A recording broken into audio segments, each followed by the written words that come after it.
एकांत में भगवान की कुछ स्तोत्र और प्रार्थना है, उनको गाइए और रोइए, प्रभु से प्रार्थना कीजिए। क्या? मुझे अजपा जाप दे दीजिए, निरंतर भजन दे दीजिए, वो दे देंगे।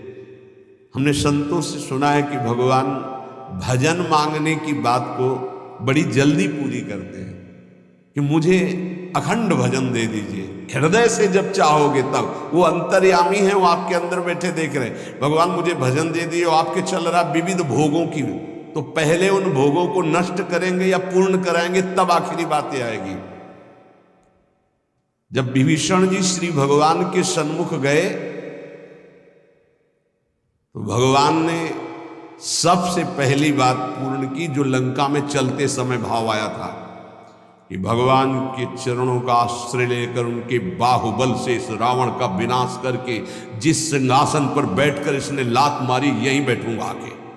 पहला काम किया, समुद्र का जल मंगाकर लंकाधिपति पद पर अभिषिक्त कर दिया। और लंकेश कह के उन्होंने कहा कि प्रभु उर्कछु प्रथम वासना रही, प्रभुपद प्रीति सरित सो वही। प्रभु आपके चरणों के दर्शन से कोई कामना नहीं। तो भगवान कहते नहीं, पहले कामना की थी उसकी पूर्ति ले। हम भगवान से भजन मांगेंगे, साथ में नाना प्रकार की वासनाएं हैं, तो इसीलिए जब बहुकाल करी सत्संगा, सत्संग सुनते सुनते ये दिमाग में बैठ जाता है कि भोग वासनाएं, कामनाएं ये हमें फंसाने वाली है, हमें नहीं चाहिए। जब आपके अंदर से उदासीनता आएगी तब भजन की मांग पूरी हो जाएगी। कभी कभी भगवान का गुणानुवाद करके एकांत में रोया करे साधक। कभी रोना आता है अपने इंद्रिय और मन के विलास की पूर्ति ना होने पर। इतने मोटे मोटे आंसू गिरते, तब लगता है कितने कीमती आंसू कितने घटिया जगह में गिरा रहे हो। अरे इन्हीं से प्रभु को खरीद लेते हैं। अगर उनके लिए रो देते तो इतने करुणामय है वो कि आपको आभास होने लगता। भले हम अंतःकरण उस कोटि की व्याकुलता नहीं कि मेरे प्रभु हम पर कितनी कृपा कर रहे हो, अगर हृदय से उनको पुकारे तो निश्चित वो अनुभव में आ जाते हैं। छोटी छोटी बातों में लोग रो देते हैं, ऐसे रो देते हैं, मोटे मोटे आंसू चल रहे बात में ऐसे, और प्रभु की चर्चा हो जाए घंटों, कोई फर्क नहीं पड़ेगा। ये तो आश्चर्य लगता है। और भक्तों को चाहे जितना भीषण कष्ट हो, कभी आंसू नहीं निकल सकते। जब आंसू निकलेंगे तो भगवत भाव में निकलेंगे। कह रहे नारायण स्वामी कि अजपा जाप के लिए भगवान से प्रार्थना करो। कभी कभी एकांत में उनके स्तोत्र हैं, गुण हैं, उनको गा गा कर रो, उनसे प्रार्थना करो, हे दीन बंधु मुझे अपना अखंड भजन दे दो। जो चाहिए सब प्राप्त हो जाएगा। भजन से क्या नहीं प्राप्त हो सकता। एकांत में बैठकर रोने से, ऐसे प्रतिदिन जब आप नियम बना करके प्रभु से प्रार्थना करेंगे। मीराबाई जी ऐसा ही करती थी, रात्रि में गिरधर से बात करती थी, प्रार्थना करती थी। नारायण स्वामी जी कह रहे उपासक ये बिल्कुल ध्यान रखें, यदि नाम सिद्ध करना है तो झूठ बोलना शपथ पूर्वक त्याग दें। झूठ नहीं बोलूंगा, सत्य बोलना इस अजपा जाप के लिए निहायत जरूरी है, निहायत जरूरी है। प्रार्थना है, काहे को मलिन करे जिह्वा। जब हम भगवत मार्ग में चल रहे तो ये याद भूल जाती है हमें कि हमें सत्य ही भाषण करना है, असत्य नहीं बोलना। ये हमें भूल जाते हैं। क्यों भूल जाते हैं? क्योंकि माया का ऐसा प्रभाव। अगर हम भजन के प्रेमी हैं, भजन बढ़ाना चाहते हैं, तो हम झूठ क्यों बोले? सारे जगत में जो भी तुम्हारे सामने आवे, दृष्टि से उसको जरूर देखकर एक बार प्रणाम करो। मेरे प्रभु इस जीव जंतु के रूप में, जड़ के रूप में, चैतन्य के रूप में। इससे तुम्हारे हृदय में पवित्रता बढ़ेगी, अजपा जाप चलने में सहायक होगा। सत्य बोलना, भगवान से एकांत में रोकर प्रार्थना करना, सबके प्रति भगवत भाव रखकर प्रणाम करना, जिससे तुम्हारा कहीं दोष दर्शन नहीं होगा। किसी के मन को दुखाने वाली कभी बात न कहे, किसी को दुर्वचन न कहे, किसी का वैर भाव अपने हृदय में स्वीकार न करे। ये साधन मैंने स्वयं किया है। नारायण की कृपा से इस दास को वेदांत का भी पूरा ज्ञान है और भक्ति मार्ग का भी, दोनों का आखिरी भाव समदर्शिता है, चाहे भक्ति से चाहे ज्ञान से। सब में ब्रह्म देखना, सब में वासुदेव देखना, सब में इष्ट देखना। भक्ति विषय में भजन और ज्ञान विषय में नारायण, ये दोनों बात भक्त में होनी चाहिए। भक्ति का प्रथम और अंतिम विश्राम भजन, हर समय भजन चलना, और आंतरिक ज्ञान का विषय सब में हमारे इष्ट देव, ये दो बातें जरूर होनी चाहिए परिपक्व भजनानंदी होने के लिए। अगर भगवान की प्राप्ति करनी है तो ये दो बातें बड़ी जोर की है, भजन निरंतर और जिसके भी सानिध्य में आए उसमें भगवत भाव करना। मेरे नारायण ने मुझसे कहा, वो फरमाया कि उनके पीछे पीछे मैं चलता हूं जो मेरे ऐसे भजन करने वाले भक्त होते हैं। और श्री कृष्ण चंद्र जी ने दयालुता में भागवत में कहा, अनुब्रजा में हम नित्यम पूयत्यंगुरेण भी। मुझे बहुत रोना आता है बात सुन करके कि दास की चरण रज के लिए स्वामी पीछे पीछे डोलता है। किस भक्त के पीछे? जो दो बातें यहां कही, जो निरंतर नाम जप करता है और सब में भगवत भाव रखता है। तो भगवान नारायण ने नारायण स्वामी से कहा कि मैं उसके पीछे पीछे डोलता हूं कि उसकी चरण रज मेरे ऊपर पड़ जाए। और भगवान श्री कृष्णचंद्र जी ने कहा, निरपेक्षम मुनिम शांतम निर्वैरम सम दर्शनम। निरपेक्ष जो किसी की अपेक्षा नहीं रखते, किसी से कोई संबंध नहीं, स्वार्थ का। मुनिम जो निरंतर मंत्र का नाम का मनन करते रहते हैं। शांतम हर द्वंद्व की प्रहार स्थिति में वो शांत रहते, विचलित नहीं होते। निर्वैरम कोई उनसे वैर करे तो भी वो उससे वैर नहीं करते। और समदर्शी सब में अपने इष्ट को देखते। ऐसे संतों के पीछे में भगवान कहते उनकी चरण रज लेने के लिए हर समय पीछे पीछे रहता हूं। अहिंसा परमो धर्मा शास्त्रों में वर्णन किया गया है, इसलिए किसी भी जीव को कष्ट नहीं पहुंचाना है। गर्दन झुका करके रास्ते में चलना सीखो कि नीचे कोई जीव तो नहीं दब रहा हमारे पैर से। शरीर को सावधानी पूर्वक, किसी को दुख न पहुंच जाए मेरे शरीर से। वाणी को संभाल कर, किसी के हृदय में बाण ना लग जाए, वाणी का बाण ना लग जाए। बाहर का प्रहार तो सहा जाता है, लेकिन जब हृदय में शब्द चुभता है वचनों का, ये बाण खरकता रहता है। किसी भी जीव को कभी मारना नहीं, वो तुम्हें नुकसान नहीं पहुंचाएगा। गीता वाटिका में सांप निकला, फण वाला कोबरा।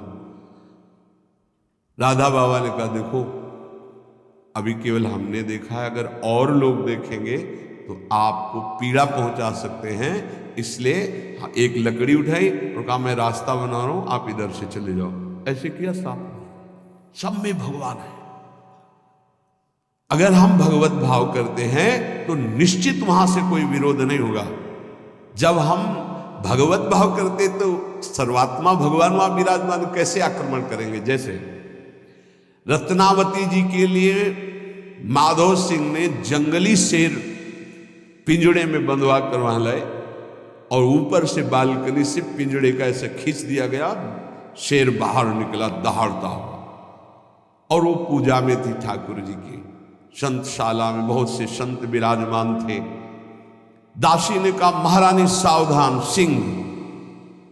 आरती करने जा रही थी, मुड़ी और कहा, नहीं सिंह नहीं, नृसिंह। हमारे भगवान नृसिंह देव पधारे। और थाल लेकर मुड़ी तो जैसे सीधी गाय ऐसे खड़े हो गए। तिलक लगाया, आरती की, प्रणाम किया। सिंह घूमा और छलांग मारी ऊपर, जो बालकनी में राजा के पार्षद उसको बंदी बना करके लाए, सांप को फाड़ और जंगल में। किसी संत को, रत्नावती जी को या किसी, वहां कोई क्षति नहीं, लेकिन जो उनकी क्षति के लिए लाए थे, उनके लिए वो सिंह, इनके लिए वो भगवान नरसिंह।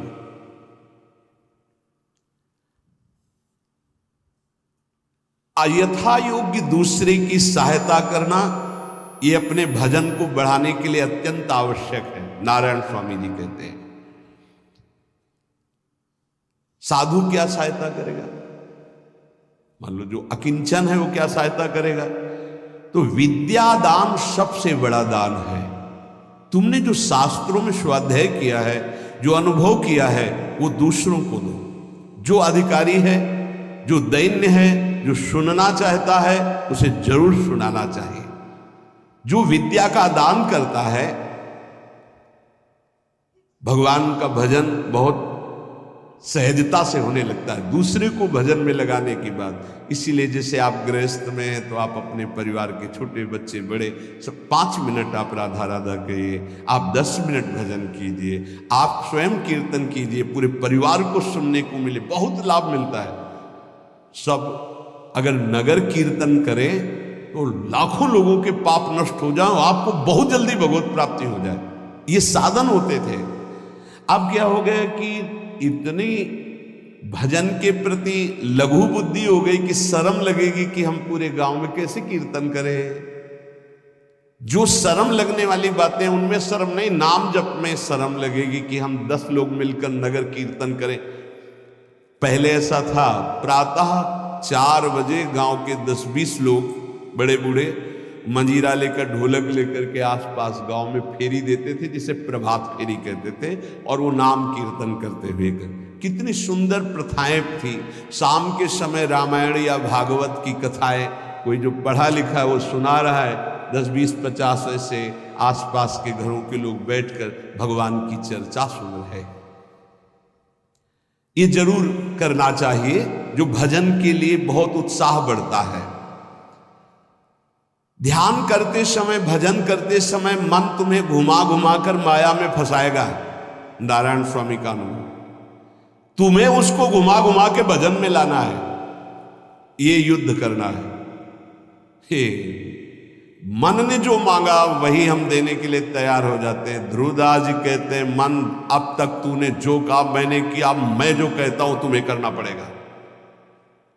थोड़ा तो हिम्मत लाओ मन से लड़ने के लिए, और किसी से लड़ने की जरूरत नहीं। मन को जीत गए तो सच्चे गुरु बन जाओगे।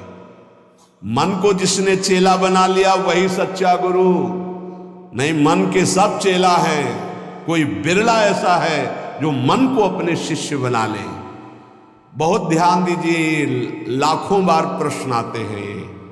मन जब तुम भजन में बैठोगे तो घुमा घुमा कर माया में मारेगा, आपको वहीं गिराएगा। तुमको ये करना है कि उसे घुमा घुमा कर नाम में लाना है। चल राधा राधा राधा, तेरी एक बात नहीं सुनेंगे। इस साधन के करने से मन की शक्ति जो विषय भोगों में फंसाने वाली है वो कम हो जाती है। ध्यान दीजिए, बड़े अनुभवी महात्मा है नारायण स्वामी। बार बार जब आप अपने मन को संसार की तरफ जाते हुए से घसीट कर नाम में लाएंगे तो वो कमजोर पड़ जाएगा और वो तुम्हारे अधीन होने लगेगा। मन जिसने अधीन कर लिया वो साक्षात भगवत स्वरूप हो जाता है। मन मार्या तन बस में की ना, हुआ भरम सब दूर। बाहर से कछ दिखत नाही, अंदर चमके नूर। आपो त्याग जगत में बैठे, नहीं किसी से काम। उनमें तू कछु अंतर नाही, संत कहो चाहे राम। वो भगवान का स्वरूप हो जाते हैं। मन की प्रत्येक स्फुरणा पर ध्यान रहे, वो तुम्हें संसार की तरफ घुमा घुमा कर मारेगा, तुम्हें घुमा के नाम में लाना है। ये साधन तुम्हें अजपा जाप में स्थित करेगा। मन रूपी दर्पण को साफ करना है। जो जो वासना आवे उस वासना को नहीं भोगना है। इससे मन रूपी दर्पण साफ हो जाएगा। जैसे जैसे तुम वासनाओं को भोगते हो वैसे वैसे मन के ऊपर परत चढ़ती चली जाती है मल की, और जैसे जैसे तुम वासनाओं को नहीं भोगते हो तो मन निर्वासनिक होता जाता है। भोगने से सुख नहीं मिलेगा, ना भोगने से सुख मिलेगा। भोगने से शांति नहीं मिलेगी, ना भोगने से शांति मिलेगी। त्यागात् शांतिरंतरम। अब बहुत बुरा बैठ गया है ये हमारे हृदय में कि हमारे मन में जो आए वो भोग मिल जाए, हम सुखी, बड़ी कृपा। बोले जब से भजन शुरू किया बड़ा चमत्कार, जो चाहते हो जाता है। दुर्भाग्य, ये कोई सौभाग्य है? जो मन चाहे वो पूर्ण हो जाए, सौभाग्य नहीं है। फिर वो तुमको अधीन करके जो तुम नहीं चाहोगे वो भी करवा लेगा। सौभाग्य है कि मन जो चाहता है वो हम नहीं करते। जो शास्त्र में लिखा है, गुरु आज्ञा, वही मन की बात मानते हैं। अभ्यास करते करते वासनाएं कम होने लगती हैं, फिर वासनाएं नष्ट हो जाती हैं, फिर स्फुरणा ही नहीं होती, अजपाजा प्रारंभ हो जाता है। विक्षेप यही वासनाएं पहुंचा रही भजन में। भजन से जो महासुख मिलता है तुम्हें कैसे बताऊं, नारायण स्वामी कह रहे हैं। मन को वश में करने पर जो सुख मिलता है वो ब्रह्मा को भी सुख नहीं है। अब आप सोच लीजिए, मन के अधीन होने पर दुर्गति तो सब देख रहे हैं, लेकिन मन को वश में करने पर जो सुख है वो परमेष्ठी पद ब्रह्मा में भी नहीं है। इसीलिए भक्त कहता है, न पारमेष्ठ्यम न महेंद्र धिष्णम, नहीं चाहिए देवराज इंद्र का पद या ब्रह्मा का पद। ऐसा सुख स्वयं मिल गया क्योंकि मन अधीन हो गया। इसलिए इस दास ने स्वामी नारायण की कृपा से इस मन को अधीन किया। नेत्रों से जलधारा बहने लगी और हर समय नारायण की छवि नेत्रों में बस गई और जिह्वा ने प्रबल रूप धारण कर लिया, नारायण नारायण नारायण नारायण। अभी जिह्वा प्रबल रूप, समोसा, चटनी, ये वो कैसे देते, नाम मीठा लगे, राधा नाम सुधा रसम, पानी आया मुंह में? नहीं। राधा नाम सुधा रसम, पानी आया मुंह में? नहीं आया। वो अभी गरम गरम समोसा, चटनी, ये या अमुक चीज या अमुक, मुंह में पानी आ जाएगा, क्योंकि हमारी जिह्वा का स्वाद बिगड़ गया। बोले हमारी जिह्वा प्रबल हो गई, किस बात में? रुकी नहीं रही, राधा राधा राधा राधा, जैसे राधा बाबा की। नारायण स्वामी जी कह रहे नारायण नारायण नारायण। हमने इसको कैसे वश में किया? बाजार में जाता, मिठाई की दुकान के सामने खड़े होता, जो सब चीज दिखाता, फिर कहता नारायण नारायण नारायण, कुछ नहीं मिलेगा, चलो। फल की दुकान में जाता, जगह जगह इसको हर चीज दिखाया, कुछ नहीं दिया, ये हमको जलाया, वो हम नारायण नारायण के द्वारा इसको शांत किया। माया ने हर चीज मंगवाकर हमारे सामने रखी पर नहीं खाया। ध्यान दीजिए, महापुरुष अपने इसको लिखने के पहले उन्होंने लिखा है कि मैं कोई लेखक नहीं हूं, मैं उन साधकों के लिए जो भगवत साक्षात्कार करना चाहते हैं उनके लिए रात्रि में अपने प्रिय नारायण का भजन रोक करके कुछ बातें लिख रहा हूं। अगर इनको स्वीकार करोगे तो आपका भी अजपा जाप चलने लगेगा, आप भी भगवत साक्षात्कार कर लेंगे। जब हमने देखा कि बहुत सुंदर सुंदर भोजन बन करके हमारे सामने माया भेजने लगी, नारायण भेजने लगे, ऐसा नहीं कह रहे, देख लो साधक की चतुरता देखो। माया हमारे सामने अच्छा अच्छा भोजन पकवान, पर मैं कभी उन अच्छे भोजन को नहीं पाता, मामूली साधारण उससे निकाल करके भोजन पाता। जितने सिद्ध हुए हैं उनकी रहनी है ये। मिठाई, चरफरा, स्वादिष्ट जवान पर ना रखने का नियम ले लिया, ये बड़ी बात है। अभी कुछ समय पहले एक महापुरुष पधारे, उन्होंने पहले आजीवन मिठाई छोड़ दी, कोई मीठा, फिर नमक छोड़ दिया, फिर भगवदाकार वृत्ति में शरीर भी छोड़ दिया। क्या महापुरुषों ने पाया है कि हम प्राण और शरीरों को इस सब कुछ समझते। पहले ही बता दिया था 3 दिन पहले कि अमुक समय में शरीर छूटेगा, और हंसते खेलते सबके सामने शरीर समाधिस्थ होकर छोड़ दिया। मिठाई, स्वादिष्ट चरफरा चाहते हैं अजपा जाप, लेकिन गुलाब जामुन पा करके, बढ़िया बढ़िया पदार्थ पा करके, भाई इनका प्रभाव है, ये भजन में नहीं लगने देंगे, देख लेना, भजन में नहीं लगने देंगे। और अभी 10 दिन केवल हमें समय दो आप, फिर हम आपको देखेंगे कि आप कितना भरपेट भोजन पाते हैं। किसी भी मिठाई में चीनी नहीं पड़ेगी और किसी भी दाल या कढ़ी में नमक नहीं पड़ेगा, मिलेगा सब कुछ।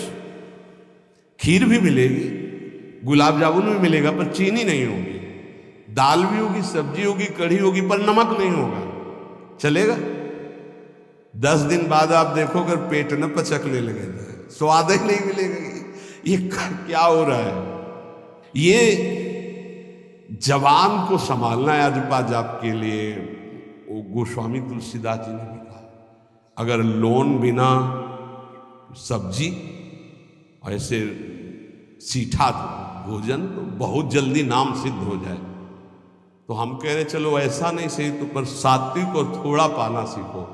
देखो माया की व्यवस्था में कमी नहीं रहेगी, व्यवस्था तो बहुत जोर की होती रहेगी, आप चिंता ना करें। खाते खाते मर जाएंगे, भोजन कम नहीं होगा, ये सृष्टि का क्रम है। आप अपने अगर जिह्वा को आपने विविध प्रकार का स्वाद दिया तो इस दास ने जो अनुभव किया कि नाम जप नहीं चल पाएगा निरंतर। नारायण स्वामी कह रहे, देख लो नाम चलाना है या रसेंद्री, थोड़ा नमक कम हो, नमक डलो। अरे यार कभी कभी तो साधु को ऐसा सौभाग्य मिलता है कि नमक ना हो, कभी ऐसा बिगड़ा एक चुपचाप दबा के प्रसन्नता से मन की इंद्री को नहीं शांत, कैसा बोले बहुत प्रसाद बहुत सुंदर था। कभी ऐसा, कभी नमक ना हो, कभी कम नहीं मांगना चाहिए, कम से कम थोड़ा तो कभी कभी अवसर मिले ऐसा। कभी खीर बनाओ चीनी ना डालो, देखो ना बिल कभी ऐसा। फिर देखो खीर कौन मांगता है? 1 दोना के बाद मान लो उपदेश हो गया कि तो 1 दोना के बाद खीर नहीं, वो अजपा जाप के लिए खीर मना है अजपा जाप। ये रसेंद्री का विलास बहुत विचित्र, बहुत विचित्र है। खाते खाते मीठा शुगर हो गया, खाते खाते परेशान, लेकिन फिर भी रसेंद्री नहीं मानती। जो निरंतर भजन करना चाहता है उसे 24 घंटे गुरुजनों के द्वारा बनाई हुई दिनचर्या में ही रहना चाहिए।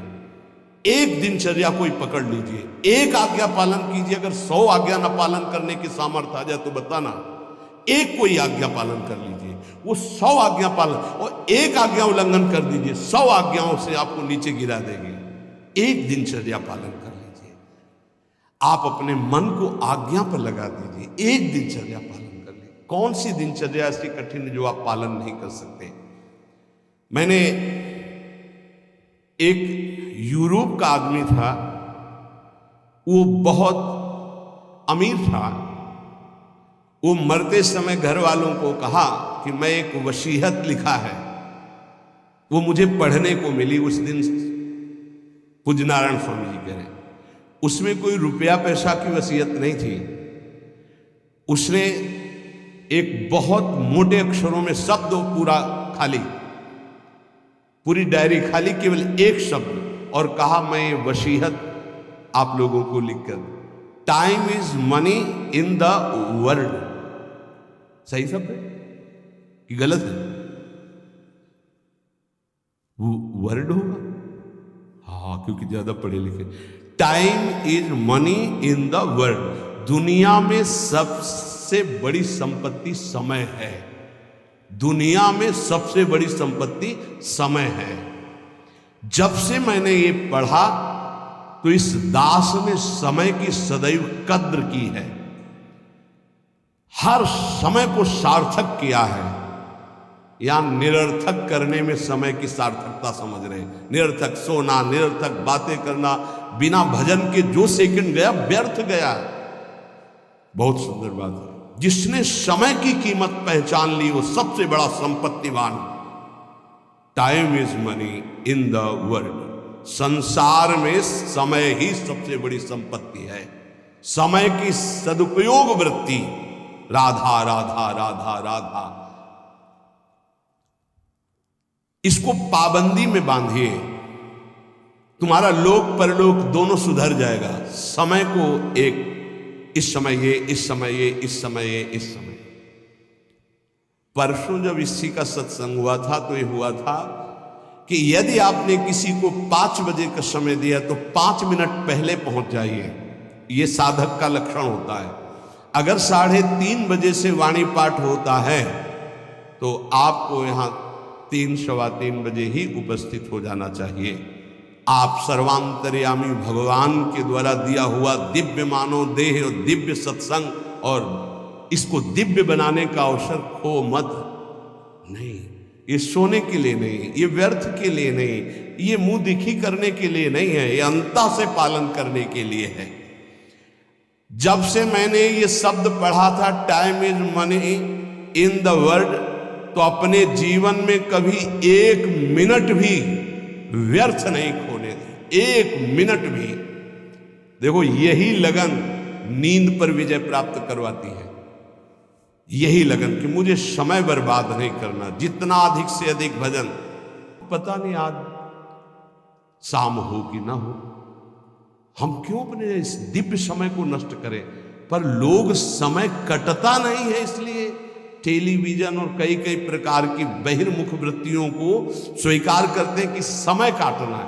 बोले समय नहीं कटता। और सही पूछो तो भगवान से मनाया जाता है कि नींद ना आवे, कभी ये रात्रि ना हो, इसके लिए कि मैं रात्रि हो गई तो 10 घंटे 8 घंटे सो रहा हूं। नहीं, रात दिन भजन जाना है यहां से। पता नहीं आप लोगों के दिमाग में है कि नहीं है। हर समय बात है कि जाना है, कोई भी मिनट आखिरी हो सकता है, बिल्कुल चलो, जाना है। फिर किस बात के लिए उदास हो जाना, निराश हो जाना, क्योंकि ये पक्का पता मुझे जाना है। कहां जाना है? लाडली जी के पास जाना है, जिनके लिए तरस रहे हैं उनके पास जाना है। तो उसमें कोई भय है क्या कि जाना? जिनके लिए हम तरस रहे, तड़प रहे, उनके पास जाना है। जहां अनंत जन्मों से बिछुड़े वहां जाना है। कोई आश्चर्य की बात है, कोई दुख की बात है, कोई घटना की बात है, और जाने का ही बुलावा है। एक माई है, भयंकर कैंसर से पीड़ित है, मुस्कुराहट के सिवा कभी हमने उसके मुख में उदासी नहीं देखी। जब प्रणाम करके बाद, बहुत कृपा है लाडली जी की, बहुत कृपा है गुरु जी की, यह जीवन है। आपके अंदर अगर थोड़ी देर सोचो कि कैंसर की रिपोर्ट आ गई, अब कैसा लगेगा? कैसा लगेगा? भगवान ने हमें क्या दिया है? थोड़ी देर आंख बंद करके सोचो, यदि तुम्हारी आंखें ज्योति रहित हो जाए तो कैसा लगेगा?